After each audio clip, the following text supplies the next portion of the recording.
अब आपको पश्चिम बंगाल के संदेश खाली लिए चलते हैं, जहां की धरती पिछले 20 दिनों से प्रदर्शन की आग में धधक रही है।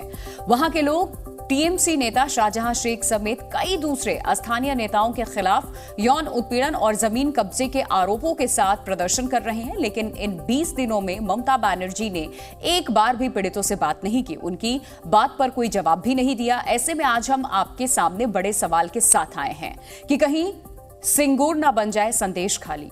जी हां, सिंगूर न बन जाए। आखिर हम सिंगूर का नाम क्यों ले रहे हैं, उसके बारे में आपको विस्तार से बताएं। उससे पहले आप एक ग्राफिक्स हम आपको दिखाने जा रहे हैं, उस ग्राफिक्स पर नजर डालिए। इस ग्राफिक्स में 6 पॉइंट्स हैं, उनमें क्या लिखा है वो देखिए जरा। जो ग्राफिक इस वक्त हम आपके सामने लेकर के आए हैं उसके पॉइंट्स हम आपको बताते हैं। क्यों पूछ रहे हैं हम, सिंगूर ना बन जाए संदेश खाली। टीएमसी के खिलाफ गुस्सा, निशाने पर टीएमसी के नेता, टीएमसी नेताओं पर यौन शोषण के आरोप है। शाहजहां टीएमसी पर जमीन कब्जे के आरोप। महिलाओं ने मोर्चा खोला हुआ है इस वक्त पूरे पश्चिम बंगाल में। टीएमसी नेताओं के घर में तोड़फोड़ भी इस वक्त हो रही है।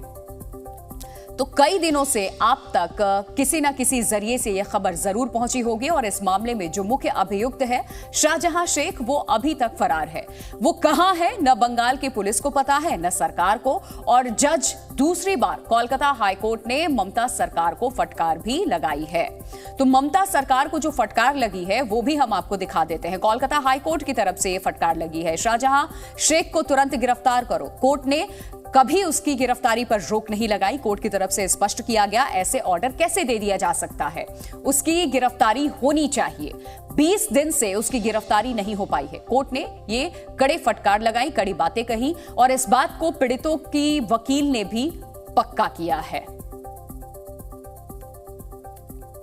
और अब ममता सरकार को फटकार पड़ी है तो अचानक उसकी अंतरात्मा भी जागी है और उसने शाहजहां शेख को अगले 7 दिन में गिरफ्तार करने का वादा भी किया है। सोचिए, ये उस जगह की घटना है जहां की मुख्यमंत्री खुद एक महिला है और जिस क्षेत्र की सांसद भी एक महिला है, नुसरत जहां। उसके बाद भी महिलाओं की आवाज सुनने को सरकार तैयार नहीं है। ये उन कारणों में से एक प्रमुख कारण है जिसकी वजह से हम ये आशंका जता रहे हैं कि सिंगूर से संदेश खाली तक कहीं दीदी की जमीन खिसक ना जाए।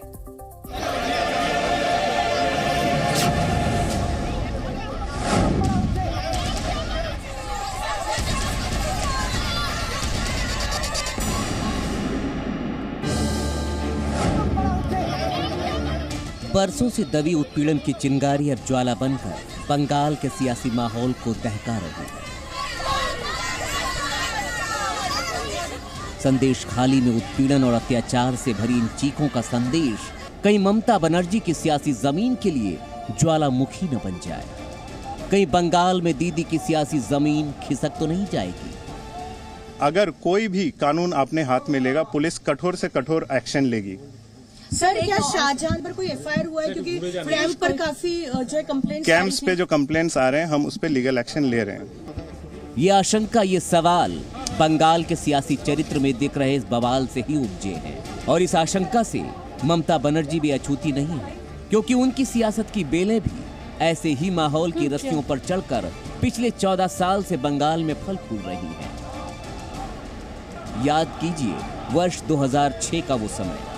उस समय बंगाल में लेफ्ट पार्टी की सरकार थी और मुख्यमंत्री थे बुद्धदेव भट्टाचार्य। बुद्धदेव ने बिना सिंगूर के किसानों का मन टटोले वहां की 1000 एकड़ जमीन नैनो कार के लिए टाटा को दे दी थी। जबरन जमीन हथियाने से नाराज किसानों ने इसका विरोध किया। उस विरोध प्रदर्शन में अगुआ नेताओं के तौर पर टीएमसी चीफ ममता बनर्जी सबसे आगे नजर आ रही थी। ममता बनर्जी ने करीब 2 साल तक सिंगूर प्लांट पर जनता के साथ संग्राम लड़ा। नतीजा, टाटा को सिंगूर से हटाकर प्लांट को गुजरात के साणंद में शिफ्ट करना पड़ा था। बुद्धदेव भट्टाचार्य को गरीबों और आम लोगों की सरकार के तौर पर माना जाता था। यही वजह थी कि तब बुद्धदेव के पास 176 सीटें थीं और साथियों के साथ मिलकर 235 सीटों का दम था, जबकि टीएमसी के पास उस समय सिर्फ 30 सीटें ही थीं। लेकिन इसे किसानों का गुस्सा कहिए या ममता बनर्जी की किसानों मजदूरों में पैदा की गई चेतना, जिसने 2011 के विधानसभा चुनावों में 30 सीटों वाली टीएमसी की सियासी जमीन को 184 सीटों तक पहुंचा दिया और सत्ता में बैठे सीपीएम को 40 सीटों पर लुढ़का दिया था। जाहिर था सिंगूर मुद्दे ने ममता बनर्जी की सियासी जमीन के लिए खाद पानी का काम किया।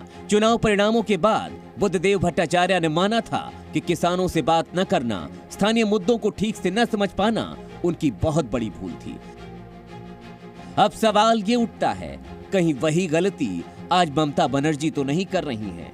कहीं संदेश खाली में ममता बनर्जी मुद्दों की अनदेखी तो नहीं कर रही हैं?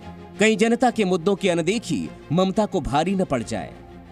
ऐसे सवालों के पीछे है संदेश खाली में महिलाओं की रोती बिलखती, सुलगती उबलती आवाज पर ममता बनर्जी की चुप्पी। संदेश खाली में वर्षों से फल फूल रहे शाहजहां शेख के घिनौने साम्राज्य के खिलाफ वहां की महिलाओं ने 7 फरवरी को पहली बार प्रदर्शन किया था। तब से लेकर आज तक ममता बनर्जी चुप हैं। वो भी तब जब वो खुद महिला हैं और महिलाएं ही संदेश खाली में सबसे ज्यादा पीड़ित बताई जा रही हैं। खास बात यह है कि सिंगूर में तब जनता के साथ ममता बनर्जी खड़ी थीं, जबकि आज उसी जनता के साथ बीजेपी और दूसरे दल शामिल हैं। ये सभी दल ममता सरकार पर शाहजहां को शह देने और तुष्टीकरण के आरोप लगाते रहे हैं। संदेश खाली तो अभी पहली झांकी है, पूरी फिल्म बाकी है। बंगाल में गांव-गांव से इस प्रकार घटना होने वाला है, अभी वो शुरू हुआ है। ब्रिगेड तो बहुत दूर है। वो लोग संदेश खाली में सभा करने वाले थे, क्यों बंद कर दिए? जाके करके दिखाओ, वहाँ टीएमसी के बैनर में झंडा लेके सभा कराओ, पब्लिक उसका जवाब दे देगी। मामले में ममता बनर्जी सरकार फंसी हुई है, लेकिन उसके बावजूद एक्शन नजर नहीं आ रहा है। 18 फरवरी से अब तक 1250 से ज्यादा शिकायतें दर्ज हो चुकी हैं। उनमें से 50 शिकायतें यौन उत्पीड़न की हैं, 400 से ज्यादा जमीन हड़पने की हैं। उनमें भी ब्लॉक बी की शिकायतें 1000 से अधिक, तो ब्लॉक ए में 250 से ज्यादा लोगों ने शाहजहां के खिलाफ उत्पीड़न का मामला दर्ज कराया है। लेकिन ममता सरकार संदेश खाली के गुंडे शाहजहां पर चुप्पी साधे बैठी हुई है। कोर्ट भी बार बार पूछ रहा है, आखिर अब तक शाहजहां गिरफ्तार क्यों नहीं हुआ? लेकिन सरकार चुप है। कहीं ये चुप्पी ममता सरकार के लिए किसी सियासी तूफान की वजह न बन जाए, क्योंकि महिला राज में भी अगर महिलाओं के दर्द पर मरहम नहीं लग पा रहा है तो इससे बड़ा दुर्भाग्य किसी राज्य के लिए और क्या हो सकता है। ब्यूरो रिपोर्ट, जी मीडिया। जी न्यूज़।